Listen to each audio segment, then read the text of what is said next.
Hej Camilla. Jeg hedder Sopus. Jeg går på første H i HTX på HTX Lyngby. Jeg skal give dig en introduktion til Word. Man starter med at åbne Word. Det kan man gøre ved at holde en dobbeltklik på dokumentet. Så skal vi se, hvordan man finder en skabelon. Det er filer og nyt. Hvis du nu siger, at du skulle lave en checkliste uddannelse, så du skulle lave en, der sådan her ud. Hælder du den, og så kommer den op. Så kan du også skifte sprog på den. Det gør du hernede. Nu kan du se, at den står til engelsk USA. Så kan du skifte den til dansk. Ved at klikke på den, og så vælge. Så kan du vælge det sprog, du skal bruge. Du kan så lave punkter. Her er det lidt de her kasser. Man kan lave punkter op med under startside, op i toppen. Du kan lave tal, for eksempel. Så kan du lave punkt. Så kan du klikke, så kan du skrive noget. Punkt, skrive noget.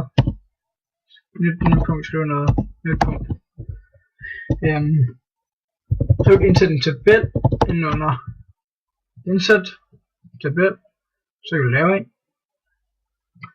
Så kan du redigere størrelse og sådan noget bagefter. Så kan du lave et sidehoved med sidehoved og sidefod.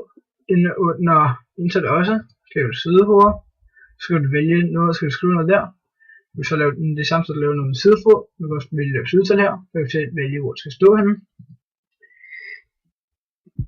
Så kan du indsætte et billede under billeder, så klikker du, og så kommer din mapper op, og så kan du finde et billede og lægge ind. Så kan du lave en tekstboks under indsæt, og så kan du vælge tekstboks, og så kan du så vælge, hvordan den skal være.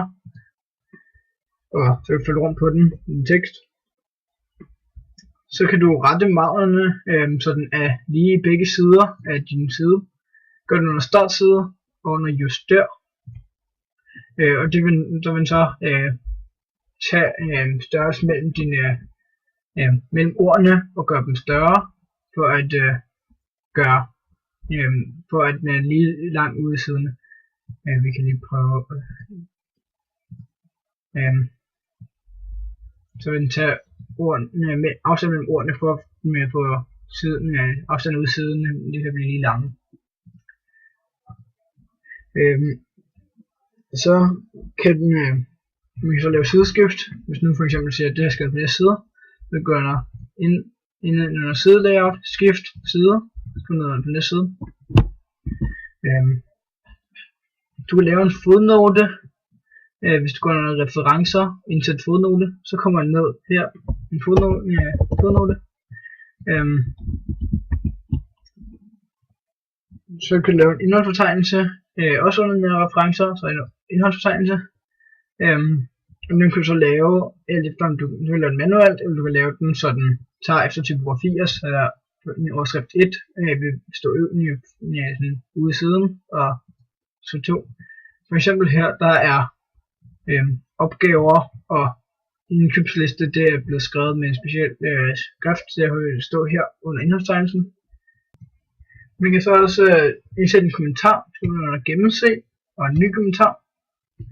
Nu er der så en kommentar, man kan lave til indholdstegnelsen. Man kan også lave søg og erstat. Det kan man gøre under startside og erstat.